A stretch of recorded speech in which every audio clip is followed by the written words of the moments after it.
Assalamualaikum warahmatullahi wabarakatuh. Alhamdulillah rabbil alamin. Allahumma shalli ala sayyidina Muhammad wa ala ali sayyidina Muhammad. Subhanaka la ilma lana illa ma 'allamtana innaka antal alimul hakim. Wa la hawla wa la quwwata illa billahil aliyyil azim.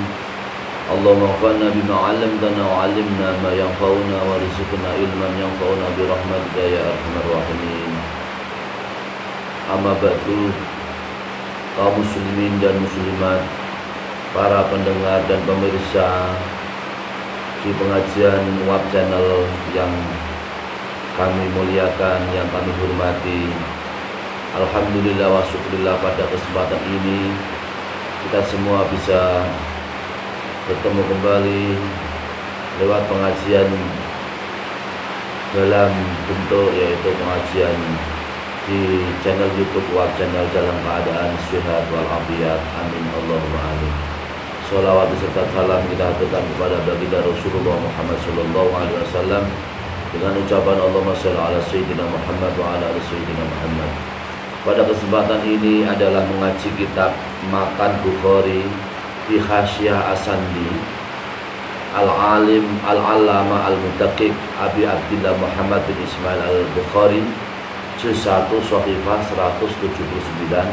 Kita mengaji yaitu kitab Bukhari dengan pengarang Imam Bukhari pada juz 1 Shahifah atau halaman 179 dengan materi yaitu bekas sujud, yaitu cerita tentang bekas sujud dari hadisnya Rasulullah SAW tentang bekas sujud, dengan beberapa penjelasan sebagai berikut ini. Bismillahirrahmanirrahim. Hadis nomor 806. Babu fadli sujudi ai hada utai iki ku babu fadli sujudi, bab keutamaan sujud. Bismillahirrahmanirrahim. Haddatsana Abul Yamani qala akhbarana Syu'aibun an Zuhri qala akhbarani Sa'id bin Musayyab wa bin Yazid Al-Laisiyu anna Abu Hurairah akhbarahuma anna nasa qalu ya Rasulullah hal nara rabbana yaumal qiyamah. Artinya adalah Imam Bukhari diceritakan oleh sahabat Abul Yaman. Abul Yaman berkata, saya diceritakan oleh sahabat Syu'aib yang sumbernya dari sahabat Zuhri. Sahabat Zuhri berkata, saya diceritakan oleh Sa'id bin Musayyab dan Atha bin Yazid Al-Laisi bahwasanya Abu Hurairah menceritakan keduanya, yaitu Sa'id bin Musayyab dan Atha bin Yazid Al-Laisi bahwasanya manusia yaitu para sahabat bertanya kepada Rasulullah SAW, "Hai Rasulullah, apakah besok pada hari kiamat kita dapat melihat Tuhan kita, hai Rasulullah?" Qala hal tumaruna fil qamari lailatal badri laisa dunahum sahabun. Kemudian Rasulullah menjawab, apakah kamu dapat berjalan pada malam yaitu bulan purnama di dalam malam rembulan bulan purnama, di situ tanpa mendung. Kemudian qaulula ya Rasulullah, tidak ya Rasulullah, saya tidak dapat melihat jika bulan purnama itu ditutupi dengan mendung, ya Rasulullah. Qala fahal tumaruna fi syamsi laisa duna sahabun.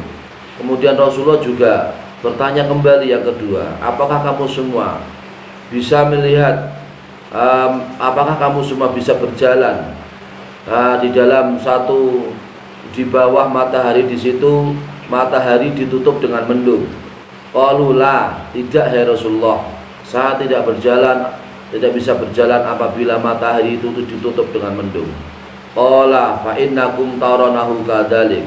Kemudian Nabi pun menjawab, kamu juga seperti itu besok pada akhir kiamat, seperti itu ketika nanti kamu tidak ada cahaya, maka kamu pun tidak bisa berjalan. Seperti halnya ketika yaitu malam malam bulan purnama ditutup dengan mendung sama sekali pun menjadi gelap. Begitu halnya dengan ketika ada matahari ditutup dengan mendung, maka matahari itu pun juga tidak kelihatan sama sekali sehingga menjadi gelap, kamu tidak bisa berjalan. Yusyarun nasu yaumal qiyamati, manusia pada dikumpulkan di pada mahsyar pada hari kiamat. Fayaqulu man kana ya'budu syai'an fayattabi. Kemudian Allah berfirman, siapa yang menyembah sesuatu maka ikutilah sesuatu yang disembah.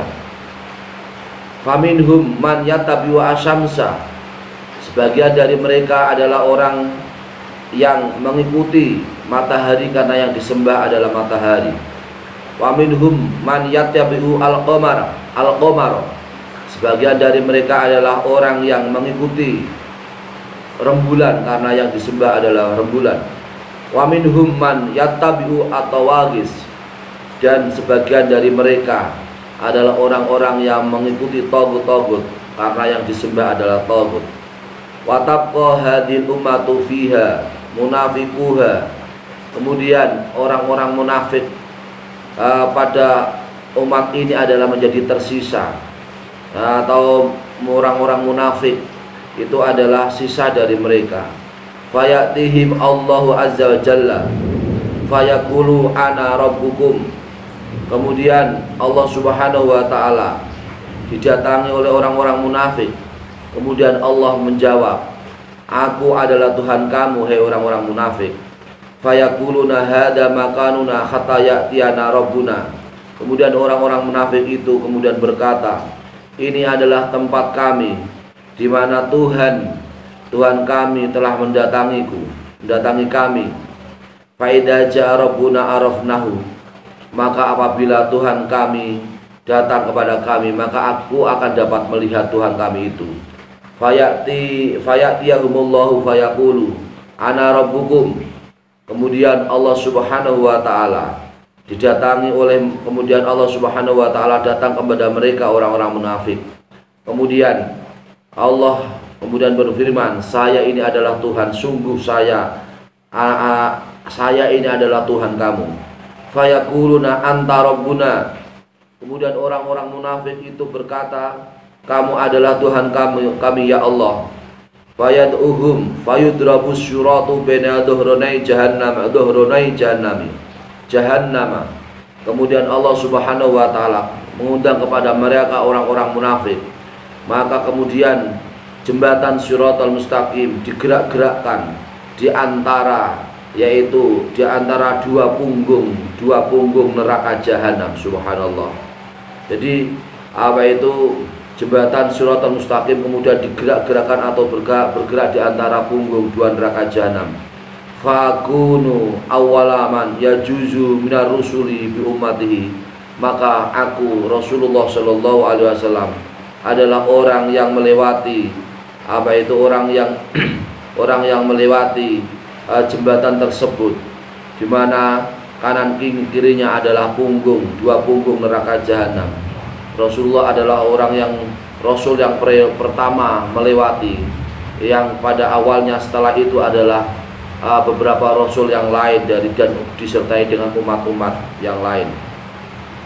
Wala yatakallamu yawma idzin ahadun illa ar-rusulu. Kemudian pada waktu itu tidak ada seorang pun yang bisa bicara pada hari itu, yaitu pada hari kiamat, kecuali yang bisa bicara adalah utusan-utusan Allah subhanahu wa ta'ala. Wa kalamur rusuli yawma idzin Allahumma sallim Allahumma sallim. Kemudian ucapan para rasul pada waktu itu, yaitu pada waktu kiamat, adalah ya Allah selamatkanlah, ya Allah selamatkanlah. Wa fi jahannama kalalibu misru syauqis sa'dan. Dan di dalam neraka jahanam ada kalajengking yang banyak, seperti yaitu kalajengking syauqis sa'dan, yaitu duri kalajengking namanya sa'dan. Hal ra'aitum syauqas sa'dan. Kemudian Nabi kemudian bersabda, apakah kamu semua melihat yaitu kalau jengking namanya Syaukus Sa'dan atau duri kalau jengking Sa'dan. Qalu na'am. Kemudian para sahabat kemudian menjawab, ya hai Rasulullah. Qala fa innaha mislu Syaukus Sa'dani ghairu annahu la ya'lamu qadra idhamiha ilallah. Kemudian Rasulullah Shallallahu Alaihi Wasallam kemudian bersabda, kalau jengking neraka jahanam yang namanya Syaukus Sa'dan adalah tidak ada yang tahu besarnya kalau jengking di neraka jahanam yaitu Syaukus Sa'dan, kecuali yang tahu perkiraannya, yang tahu hanyalah Allah Subhanahu wa taala. Subhanallah, begitu besarnya kalau jengking di neraka jahanam, besarnya yang tahu hanyalah Allah Subhanahu wa taala. Takhtafun nasu bi a'malihim. Kemudian manusia direnggut atau dirampas dengan amal-amal mereka. Amal-amal mereka menjadi hilang, menjadi sirna, karena amal-amal mereka dirampas dengan dirinya sendiri. Faminhum yubaku bi amalihi. Maka sebagian dari mereka adalah orang yang rusak atau binasa amalnya. Naudzubillahi min dzalik. Sebagian mereka adalah orang yang amalnya rusak atau binasa karena pamer, karena riya, karena ingin dipuji orang lain, karena mau disanjung oleh orang lain, karena mau disebut-sebut oleh orang lain. Maka amal mereka menjadi rusak atau binasa atau tidak diterima oleh Allah Subhanahu wa taala. Wa minhum man yukhaddalu summa yanju. Sebagian dari mereka manusia-manusia pada hari kiamat adalah orang yang beramal seperti biji sawi dalam kecilnya, amal yang kecil tapi ikhlas. Amal itu yaitu besarnya seperti biji sawi, tetapi dengan amal yang kecil yang ikhlas itu seperti biji sawi, kemudian mereka menjadi yaitu selamat pada hari kiamat. Hatta idza aradallahu rahmataman arada min ahli nari amarallahu al malaikata ayukhriju man kana ya'budullaha fayukhrijunahu. Sehingga apabila Allah Subhanahu wa taala mengendaki memberi rahmat kepada orang yang dikehendaki dari penduduk neraka, kemudian Allah Subhanahu wa taala adalah memerintah kepada malaikat-malaikat, kepada orang yang ada di orang-orang yang menjadi penduduk neraka. Kemudian kemudian malaikat-malaikat itu mengeluarkan orang yang ada sebagian dari penduduk neraka, yaitu man kana ya'budullaha, yaitu orang yang menyembah Allah Subhanahu wa taala. Orang yang menyembah Allah Subhanahu wa taala meskipun mereka adalah orang-orang munafik, orang-orang yang berkata tidak jujur, orang-orang yang tidak amanat, orang-orang yang tidak menepati janji, orang yang selalu bohong, orang yang selalu tidak jujur dengan dirinya sendiri di hadapan Allah Subhanahu wa taala dan di hadapan manusia. Maka meskipun mereka adalah orang-orang yang munafik, maka karena dia adalah menyembah Allah Subhanahu wa taala, maka mereka semua dikeluarkan dari siksa-siksa neraka jahanam. Fayukhrijunahum, kemudian malaikat-malaikat mengeluarkan mereka dari penduduk neraka. Wa ya'rifunahum bi asari sujudi, kemudian para malaikat itu melihat mereka meskipun mereka adalah orang yang munafik, orang yang bergelimangan dengan dosa, orang yang banyak dosa, orang yang dosanya tidak terhitung, karena malaikat-malaikat itu melihat dengan bekas sujud-sujud mereka ketika melaksanakan ibadah sholat, maka mereka dikeluarkan dari api neraka, dari penduduk neraka. Wa haramallahu 'alan nari an ta'kula asara sujudi. Subhanallah.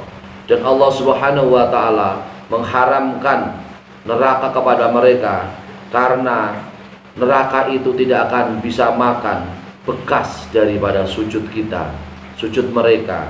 Jadi kalau orang Islam, kita semua apabila kita sujud kepada Allah Subhanahu wa taala, sholat di hadapan Allah Subhanahu wa taala, kemudian di bagian batuk kita, jidat kita ini ada bekas sujud hitam-hitam yang merupakan tanda kita adalah ahli sujud kepada Allah Subhanahu wa taala. Kita orang yang ahli sholat, kita orang yang ahli sujud, ahli merendahkan diri kepada Allah Subhanahu wa taala. Apakah itu kita ahli sholat jamaah, apakah itu kita ahli sholat rawatib qabliyah ba'diyah, apakah itu kita ahli sholat duha, atau apakah itu kita ahli sholat malam di saat malam hari, di saat musim hujan kita bangun malam hari, apa itu berkenan hati kita tergerak untuk ibadah kepada Allah Subhanahu wa taala, atau di saat panas pada malam hari kita pun bisa bangun untuk sujud kepada Allah Subhanahu wa taala. Kita ahli sholat malam, ahli sholat tasbih, ahli sholat tahajud, ahli sholat witir, ahli sholat hajat dan seterusnya. Di dalam dahi kita, jidat kita ini adalah ada bekas-bekas sujud hitam yang menunjukkan bekas sujud di hadapan Allah Subhanahu wa taala. Maka kemudian meskipun orang Islam, di mana orang munafik itu karena di dalam badannya itu ada bekas-bekas sujud, apakah itu di batuk atau di bagian kaki atau di bagian dengkul, di situ ada bekas-bekas sujud, maka neraka tidak akan makan badannya orang-orang yang ada bekas sujud. Subhanallah, alhamdulillah. Semoga kita semua orang-orang yang ahli sujud, orang-orang yang ahli ibadah sholat, orang-orang ahli zikir, orang-orang yang ahli yaitu mendekatkan diri kepada Allah Subhanahu wa taala. Apabila kita semua ahli sujud kepada Allah Subhanahu wa taala, kita semua ahli jungkung, ahli sujud, ahli zikir, kita semua adalah merendahkan diri di hadapan Allah Subhanahu wa taala, maka kita semua insya Allah dengan rahmatnya Allah Subhanahu wa taala, kita semua ini akan selamat dari neraka. Amin Allahumma amin. Maka begitu juga orang-orang yang munafik, orang-orang yang banyak dosanya, di mana di situ adalah mereka semua adalah orang yang antar ucapan dan perilakunya tidak sama, kemudian ia meninggal, kemudian ia adalah orang yang meskipun dia adalah orang yang banyak dosanya, tetapi di sini karena dia adalah orang yang ya'budullah, menyembah Allah Subhanahu wa taala, orang yang ahli ibadah menyembah Allah Subhanahu wa taala, meskipun adalah orang munafik, maka malaikat mengeluarkan dirinya, dikeluarkan dari penduduk nerakanya Allah Subhanahu wa taala. Alhamdulillah, Masya Allah. Semoga bermanfaat. Mohon maaf dengan segala besar hati para pemirsa apabila kami menyampaikan pengajian, menyampaikan materi. Kami mohon maaf jika ada kekurangan dan kekhilafan, kami mohon maaf sebelumnya. Semoga kita semua orang-orang yang diberi keberkahan, keselamatan dan kesehatan oleh Allah Subhanahu wa taala, segenap keluarga di rumah, bapak, ibu, anak, cucu, kemudian kakek, nenek, cucu, dan segenap keluarga yang ada di rumah, semoga diberi kesehatan oleh Allah Subhanahu wa taala, panjang umur, diberi kesehatan Allah, kabul hajatnya, panjang umurnya, mudah rezekinya, manfaat ilmunya, selalu sehat badannya, selalu Allah memberikan yang terbaik untuk kita semua. Kita semua diberi kesuksesan dari dunia dan akhirat. Semoga Allah Subhanahu wa taala memberikan yaitu sesuatu yang terbaik untuk kita semua. Kehidupan yang terbaik, urusan dunia yang terbaik, urusan rezeki yang terbaik, urusan anak yang terbaik, urusan kerja yang terbaik. Semua semoga Allah memberikan yang terbaik untuk kita semua. Amin Allahumma amin. Mohon maaf atas segala kekurangan dan kekhilafan. Semoga bermanfaat untuk kalian semua, untuk pemirsa kaum muslimin dan muslimat yang dirahmati Allah Subhanahu wa taala. Demikian yang dapat kami sampaikan. Mohon maaf. Wal afu minkum. Wassalamualaikum warahmatullahi wabarakatuh.